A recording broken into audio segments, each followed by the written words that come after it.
Assalamualaikum warahmatullahi wabarakatuh. Selamat pagi teman-teman semua. Apa kabar teman-teman semua di sana? Semoga teman-teman semua di sana dalam keadaan sehat ya, dan tidak kurang dari satu apapun. Sekarang mulai musim dingin teman-teman ya, jaga kesehatan, jangan sembarangan pakai baju ya, nanti takutnya kedinginan terus masuk angin ya. Jadi pakai baju itu yang agak tebal dikit, terus agak banyak dikit ya. Biasalah kita kebiasaan orang Indo pakai bajunya biasa-biasa aja.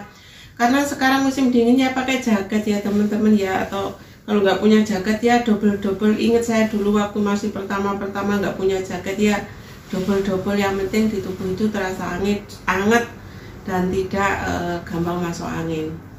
Ya teman-teman ya, ini ada sedikit info berapa sih gaji di luar negeri gitu ya. Sebagai seorang TKW itu seberapa sih gajinya, di mana sih yang paling besar, di mana sih paling sedikit, terus mana sih yang pilihan mana yang teman-teman sukai, seperti itu.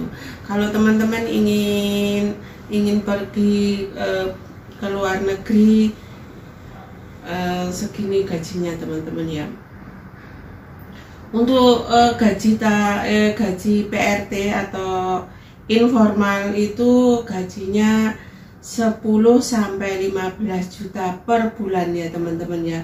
Ini untuk yang baru datang atau yang udah lama.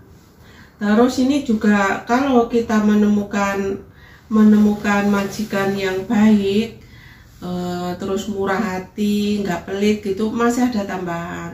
Kadang ada uang jajan, kadang ada uang makan, seperti itu. Tapi tergantung ya, nggak semuanya gitu ya. Kalau yang nggak benar ya sarapan beli sendiri gitu ya. Jadi untung-untungan toh, rezeki-rezekian gitu. Jadi nggak pukul rata ya teman-teman ya. Ada yang gajinya baru datang udah besar ya ada, pokoknya ya tergantung rezeki ya teman-teman ya. Yaitu tadi ya untuk informal yaitu 10 sampai 15 juta. Mantap nggak sih teman-teman ya? Mantap ya. Terus untuk yang di Taiwan ya, ini masih di Taiwan. untuk formal, pabrik, terus panti jompo itu sekitar 13 sampai 26 juta. Nah, itu untuk formalnya teman-teman ya. Besar banget ya. Tapi teman-teman juga harus memenuhi persyaratannya. Nanti suatu saat saya akan saya suguhkan apa sih persyaratannya itu. Tapi yang penting itu adalah bahasa teman-teman ya.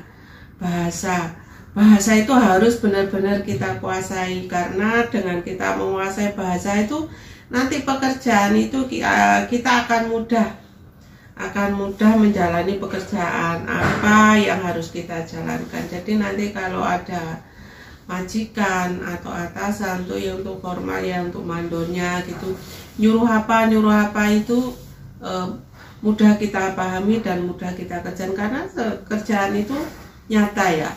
Kerjaan itu nyata ya, nggak berat-berat banget. Kalau menurut saya semua bisa kita kerjakan dengan senang hati dan mudah ya. Intinya harus kita itu bisa bahasa.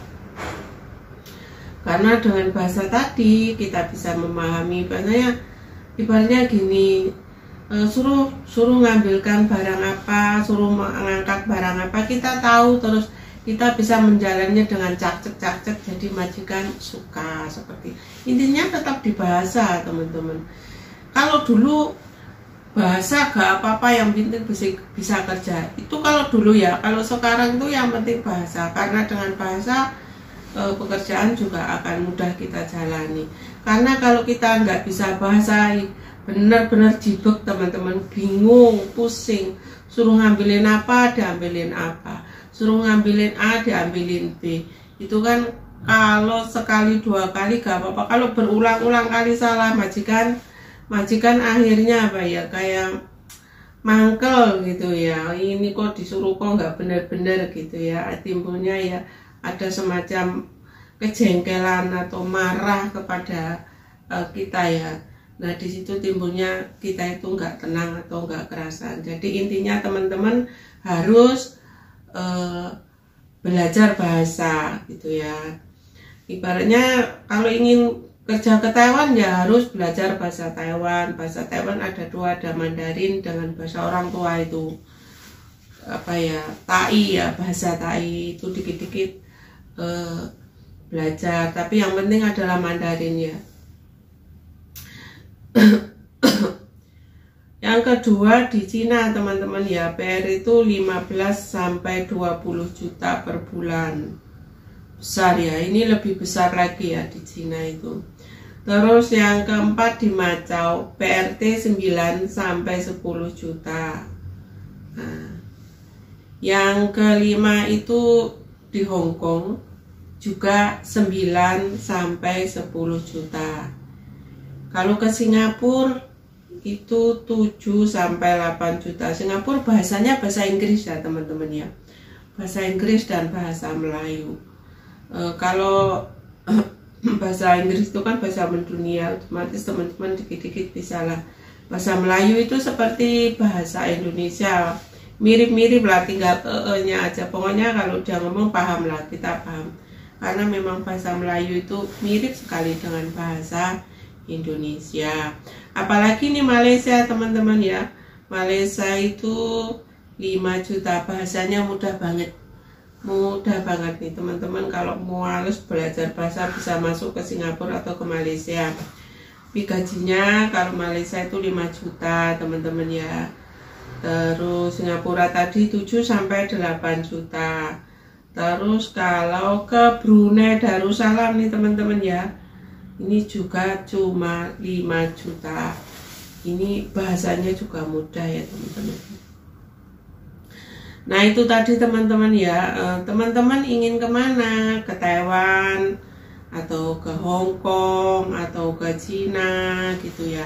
Tapi teman-teman itu pesan saya, teman-teman sebelum berangkat atau sebelum ibaratnya tahun depan aku pingin lah ke Taiwan gitu, masih tahun depan gitu. Jadi sekarang itu di rumah itu ya buka-buka buku lah, belajar sedikit demi sedikit, belajar bahasa.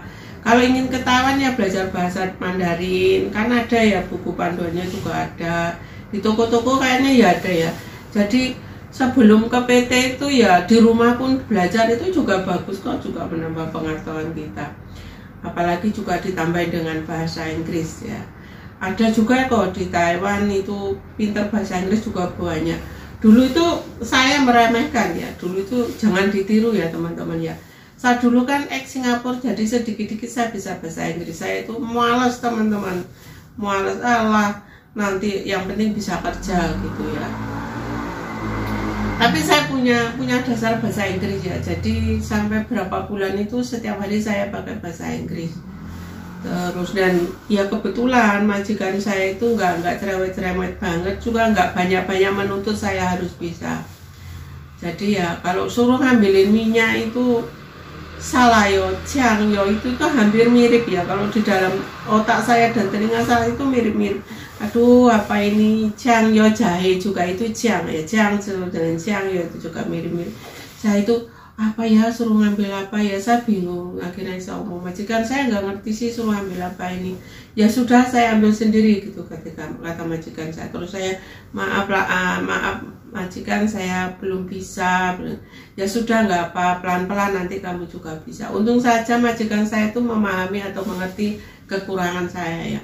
Coba kalau ketemu majikan yang cerewet dan tidak mau tahu dengan kekurangan kita, dia pasti akan marah. Nah ini adalah suatu pengalaman teman-teman, bahasa itu memang sangat penting. Padahal nggak berat kan, cuma ngambil. Nah gitu. Tapi kalau kita nggak paham, timbulnya itu pusing kayak wah, kayak gimana gitu ya, karena kita nggak paham bahasa tadi. Nah seperti itu teman-teman ya. Kalau ingin pergi, sebelum pergi itu persiapkan dikit-dikit belajar bahasa di rumah itu sebelum masuk ke PT. itu belajar bahasa. Dan teman-teman itu cari PT yang benar-benar yang ini ya teman-teman, benar-benar yang resmi lah, jangan ilegal. Ditanya-tanya dulu, benar nggak sih PT ini memberangkatkan TKI atau TKW, benar nggak sih ini resmi, benar nggak sih, pokoknya diselidikin dulu ya, karena memang banyak penipuan ya. Itu beberapa TKI yang mau ke Korea itu teman-teman ya, berapa itu banyak banget yang tertipu oleh PT itu, PT abal-abal itu ya. Oke teman-teman ya, semoga video ini bermanfaat. Saya akhiri sampai di sini. Yang udah subscribe, saya ucapkan terima kasih. Semoga dicukupkan rezekinya, diberi kesehatan, umur yang panjang, manfaat barokah, fitini wa dunya wal akhirah. Dan yang baru menemukan channel saya teman-teman ya, jika menyukai video-video saya, silahkan di subscribe dan tekan bel notifikasinya, agar saat saya upload video baru teman-teman mendapat notifikasi dari video saya. Dan jangan lupa share juga ke media yang lain ya teman-teman, agar saya semakin semangat membuat video baru.